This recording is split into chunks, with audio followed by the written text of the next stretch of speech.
I should have seen it coming when Marcus asked for my laptop password 3 weeks ago. Just need to check some family photos, he'd said, that charming smile he'd perfected since childhood spreading across his face. The same smile that convinced our parents he was the responsible one, the successful one, the son who'd actually made something of himself. I was 29, working as what my family called some government data entry clerk. They had no idea what a Treasury Department securities analyst actually did, and I'd stopped trying to explain years ago. Marcus was 32, supposedly running a successful consulting firm, though I'd noticed the expensive suits getting less frequent and the requests to borrow money becoming more common. Sure, I told him, writing down the password. Just the photos folder though. He'd laughed. What else would I want? Your exciting spreadsheet collection. The family had gathered at our parents' house in Connecticut for Christmas. The usual crowd. Mom and Dad, Marcus and his wife Jennifer, our sister Claire with her husband Todd, and various aunts, uncles and cousins filling the oversized dining room. The tree lights twinkled, carols played softly in the background, and the smell of turkey filled the air. Everything seemed normal until Marcus stood up during dinner, wine glass in hand. I have an announcement, he said, that familiar smirk playing at his lips. Our dear Sarah has been going on about her investment portfolio for years. You know, the one she supposedly built from her little government job. The table quieted. I felt my stomach drop, but I kept my expression neutral, fork halfway to my mouth. Well, Marcus continued, pulling out his phone, I finally did her a favor. Sold it all last week. Guess what it was worth? Dad leaned forward, interested despite himself. He'd always dismissed my financial discussions as boring government work, preferring Marcus's flashy stories about consulting deals and business trips. How much? Claire asked, her tone already mocking. $12,000. Marcus laughed. 12,000. After all her talk about building wealth and smart investing. I sold it and moved the cash to my account to save her from herself. She'll thank me later when I actually invest it properly. The room erupted in laughter. Jennifer covered her mouth, trying to hide her giggle. Todd shook his head in what looked like pity. Mom sighed, that disappointed sigh I'd heard my entire life. Sarah, honey, Mom said gently, as if talking to a child, we've told you that government jobs don't really build wealth. This is embarrassing. 12,000, Dad repeated, chuckling. And here we thought you were actually doing something with your money. Marcus, you probably spend that on a single client dinner. Marcus raised his glass. Actually, Dad, I do. That's what real business looks like. I set down my fork carefully, reached for my wine glass and took a slow sip. My hands were steady. Years of working with classified financial documents had taught me perfect composure. Marcus, I said quietly, how exactly did you access my portfolio? Your laptop password, genius. He rolled his eyes. Took about 10 minutes to find your brokerage account. You really should use better security. Anyone could have stolen from you. And you sold everything? Every single stock and bond. He looked so proud of himself. Liquidated the whole thing. The money's safe in my business account now. I'll invest it properly, maybe double it in a year. You can thank me at next Christmas. Aunt Helen laughed from down the table. Sarah, dear, maybe you should let Marcus handle your finances from now on. He clearly knows what he's doing. Unlike some people, Jennifer added, her voice dripping with false sympathy, who are still playing pretend investor with their data entry salary. I took another sip of wine. When did you execute the sale? Last Tuesday. Marcus was practically glowing. Why? Worried about your precious 12,000. Just curious about the timing. Claire leaned over. Sarah, just admit you're terrible with money. It's okay. Not everyone can be financially successful like Marcus. Speaking of which, Dad interrupted, turning to Marcus, tell everyone about that new consulting contract you landed. What was it, $2 million over 3 years? As Marcus launched into his story, I pulled out my phone and opened my email.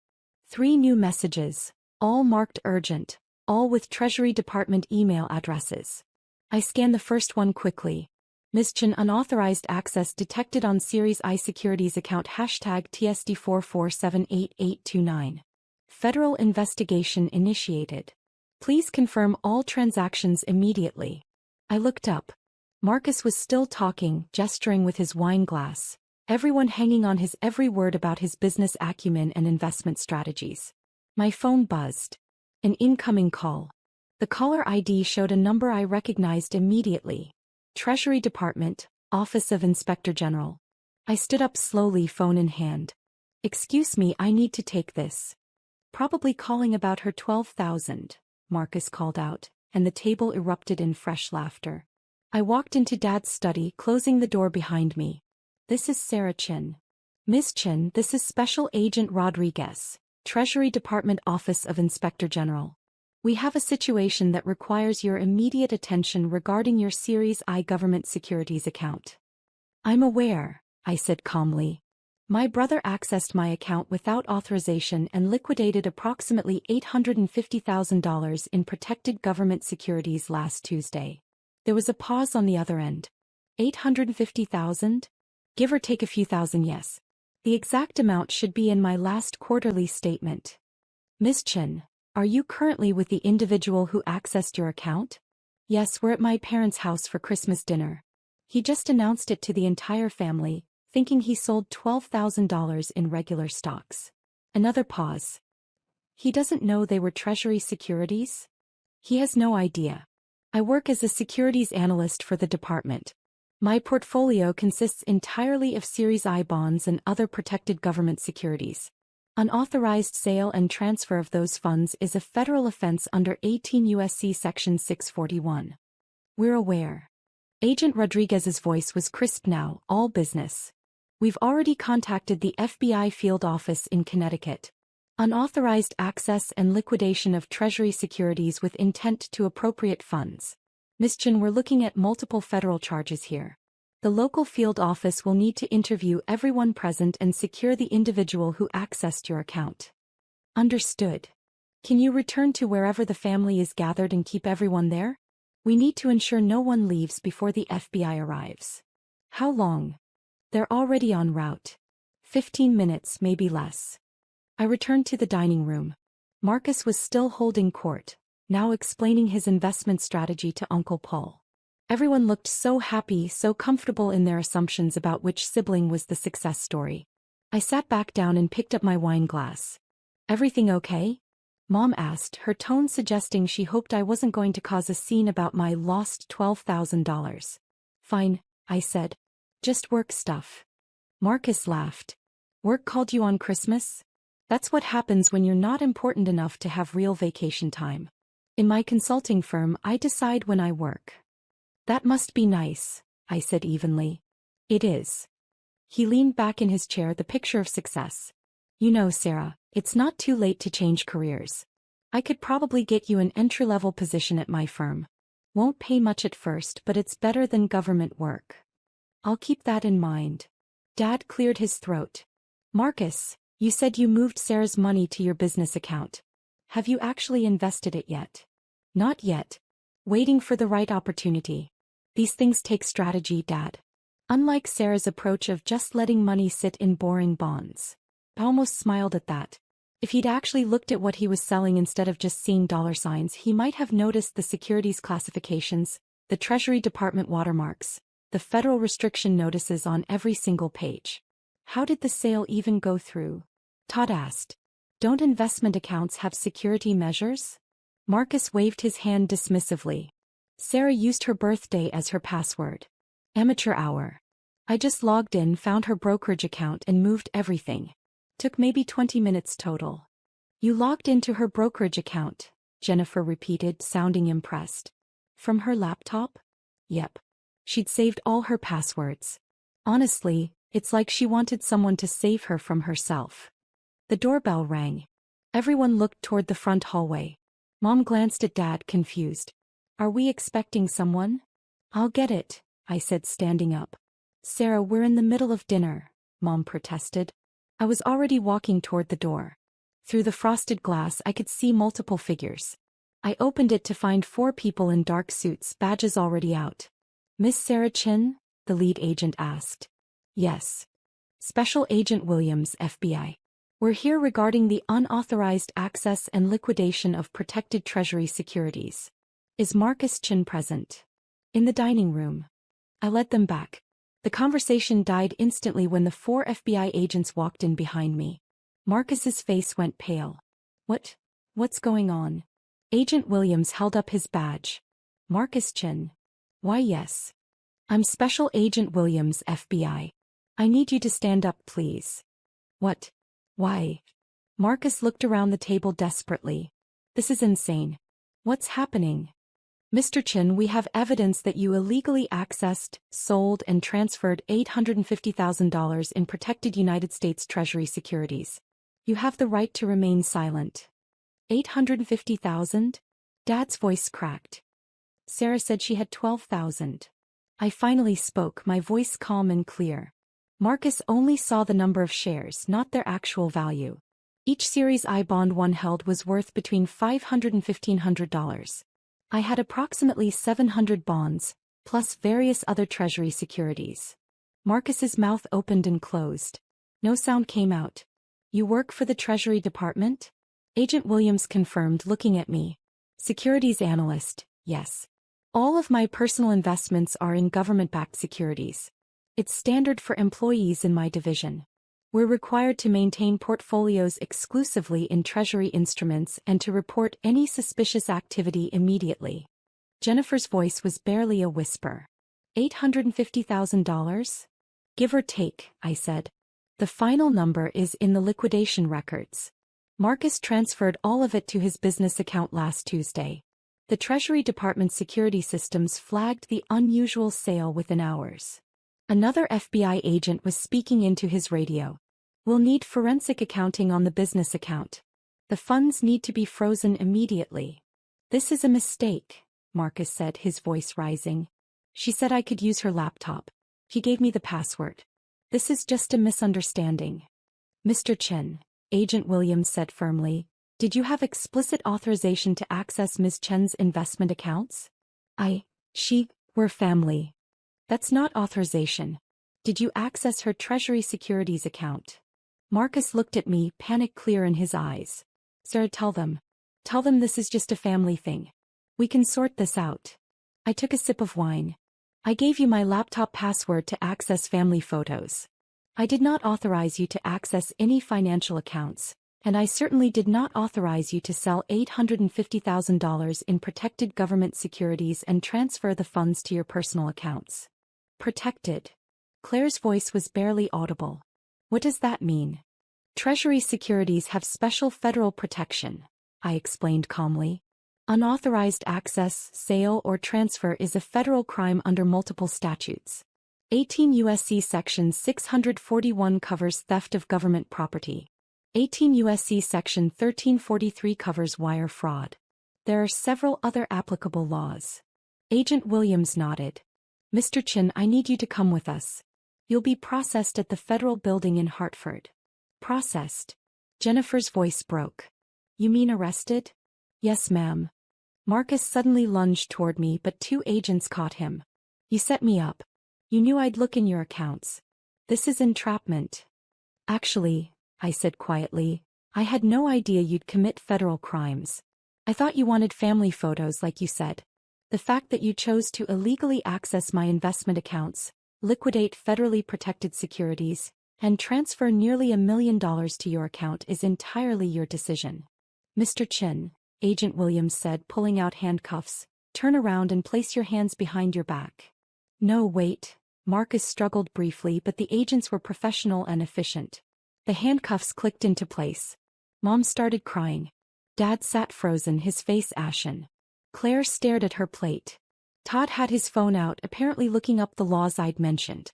Aunt Helen looked like she might faint. Jennifer grabbed my arm. Sarah, please. Can't you just drop the charges? We'll give the money back. Please. We have kids. I looked at her hand on my arm, then met her eyes. I didn't file the charges. The Treasury Department's security systems automatically flagged the unauthorized transaction. Once federal securities are involved, it's out of my hands. The U.S. Attorney's Office will prosecute. But you work for them. You can talk to them.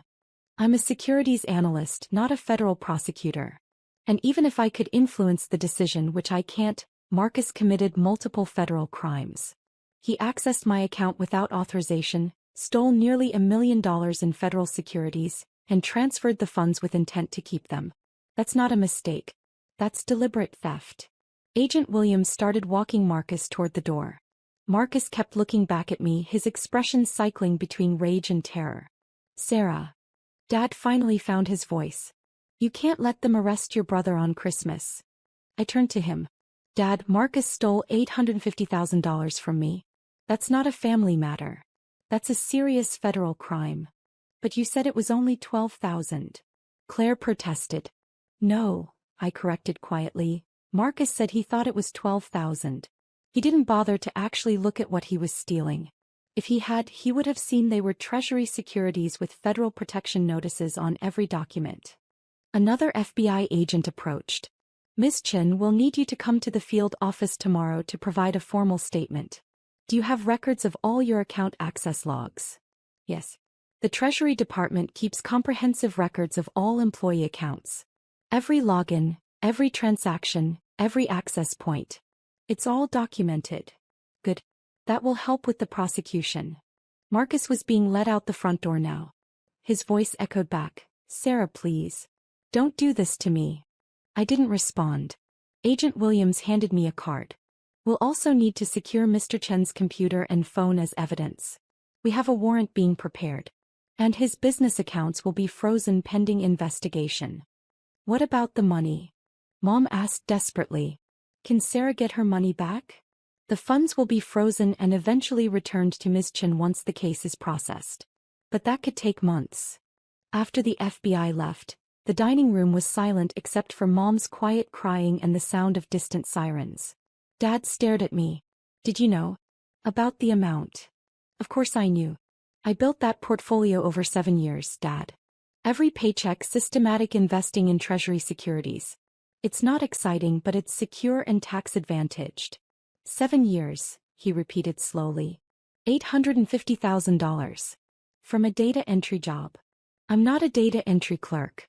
I'm a GS-13 securities analyst with the Treasury Department. I evaluate and monitor Treasury security transactions, assess risk factors and report suspicious activity.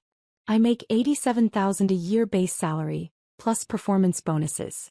I've been maxing out my retirement accounts and investing consistently since I was 22. Claire's voice was small. Why didn't you ever tell us? I tried. You all assumed I was lying or exaggerating. After a while I stopped correcting you. It was easier to let you think I was the family failure. But Marcus said. Jennifer trailed off, realization dawning. He said he had a consulting firm. That $2 million contract. Did you ever actually see proof of that contract? I asked gently. Or his consulting firm's office? Or his client list? Her silence was answer enough. Todd was reading from his phone.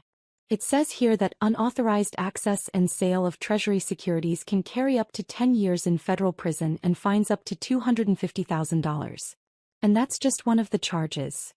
Uncle Paul stood up abruptly. I need some air. Over the next hour the story pieced itself together. Marcus's consulting firm had been struggling for 2 years. He was nearly $200,000 in debt. The fancy suits were rented. The business trips were job interviews.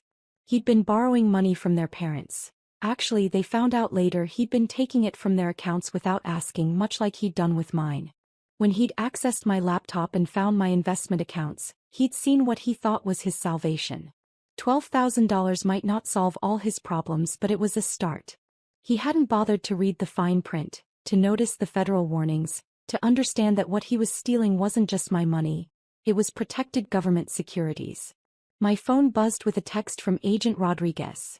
Treasury IG wants to meet tomorrow 9 a.m. We'll need complete access logs and transaction histories. This is going to be a high-profile case. I replied, understood. I'll bring everything. Mom finally looked at me. What's going to happen to him? He'll be arraigned probably tomorrow or the next day. The U.S. attorney will formally charge him. Given the amount involved and the federal nature of the crimes, he's unlikely to get bail. Can he go to prison? Yes. Probably will, actually. The federal sentencing guidelines for this type of crime are strict, especially with the dollar amount involved. Dad's voice was hoarse. This is your brother, Sarah. I know. He's also someone who stole nearly $1 million from me, Dad. And not just from me, from the United States Treasury. The securities one hold aren't just personal investments. They're government-backed instruments with federal protection. What he did wasn't just theft from a family member. It was theft from the federal government. But you could talk to them, couldn't you? Ask them to be lenient. I set down my wine glass. Even if I wanted to, which I'm not sure I do, I don't have that authority. The Treasury Inspector General's office handles these cases. The FBI investigates. The U.S. Attorney prosecutes. I'm a witness and a victim, nothing more. He's your brother, Mom repeated as if that somehow changed the facts. He was my brother when he decided to steal from me, I said quietly. He was my brother when he announced it to everyone at this table, expecting you all to laugh at my pathetic $12,000. He was my brother when he transferred my entire life savings to his business account with plans to invest it himself and keep the profits. Being related doesn't make federal crimes disappear. Jennifer stood up suddenly. I need to call a lawyer. Oh God, the kids. What am I going to tell the kids? She rushed from the room, phone already out. Claire looked at me. Did you ever think about warning him? Before the FBI showed up. When would I have done that? He announced what he'd done during dinner. The Treasury Department flagged the transaction days ago. The FBI was already investigating. I found out about the extent of what he'd done when I checked my email 20 minutes ago. But you must have known he'd accessed your account before tonight. I get security alerts, yes. But I receive hundreds of security notifications a month in my job. I review them systematically, usually on Monday mornings. Today is Saturday. Christmas. I was off work. The Treasury IG moved faster than my normal review process. The truth was more complicated. I had received an alert Tuesday night. I'd seen the unusual activity, the liquidation of my entire portfolio.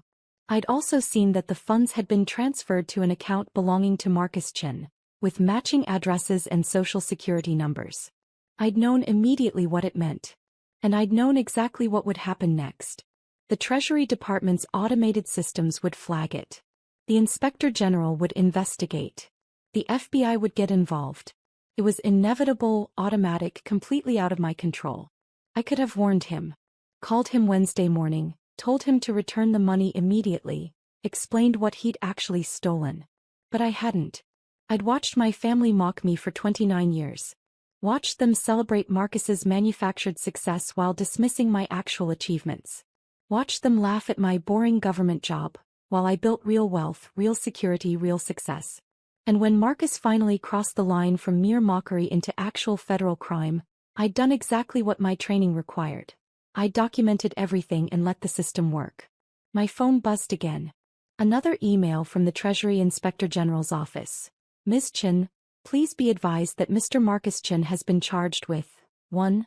Theft of government property 18 U.S.C. Section 641. 2. Wire fraud 18 U.S.C. Section 1343. 3. Unauthorized computer access 18 U.S.C. Section 1030. 4.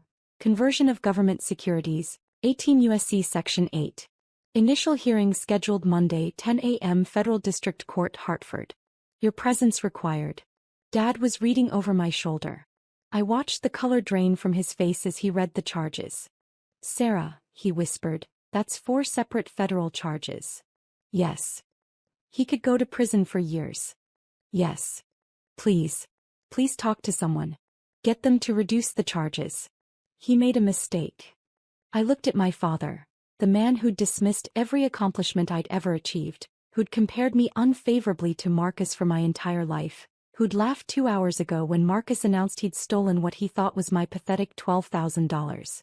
Dad, I said quietly, Marcus didn't make a mistake. He deliberately accessed my private accounts without permission. He liquidated nearly $1 million in protected federal securities. He transferred all of it to his account with no intention of telling me or returning it. Then he announced it to the entire family, expecting everyone to laugh at my expense. That's not a mistake. That's a series of deliberate criminal choices. But he's family. So am I. Did anyone at this table defend me when Marcus announced he'd stolen from me?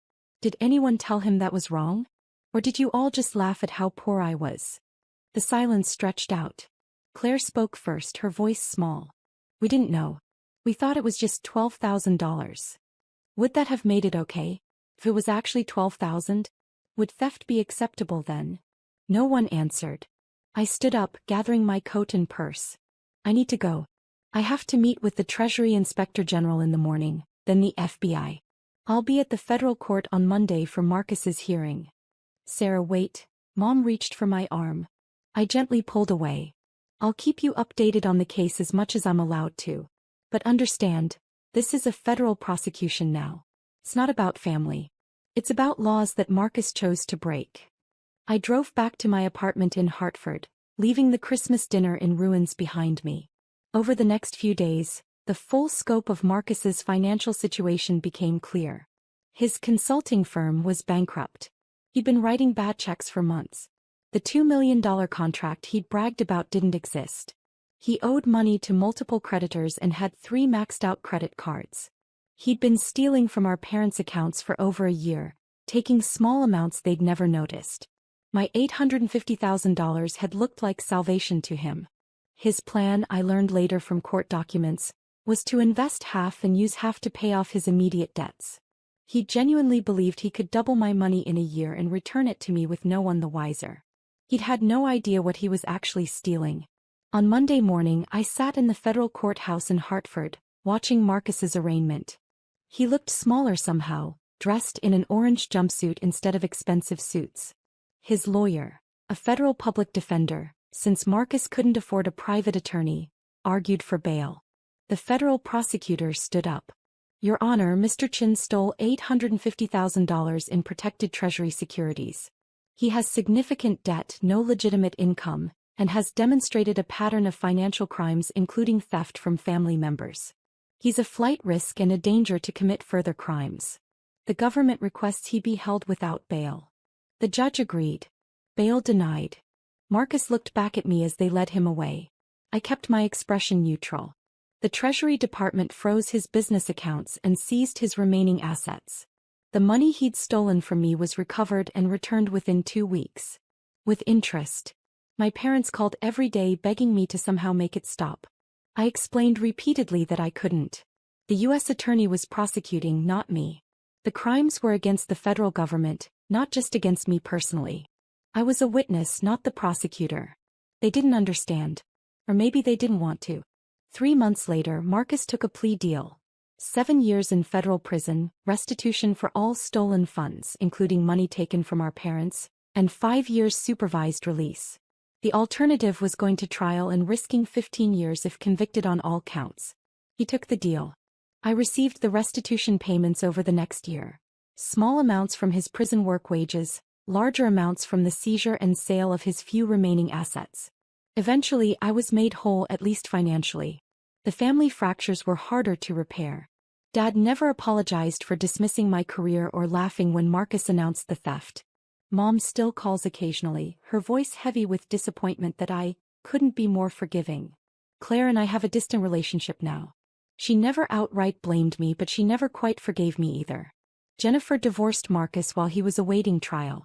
She moved back to her parents' house with the kids. I sent her information about resources for families of incarcerated people. She never responded. I returned to work at the Treasury Department, where my colleagues treated the whole situation as an interesting case study in securities protection protocols. No one blamed me. No one suggested I should have handled it differently.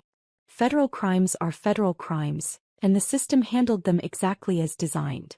My portfolio recovered.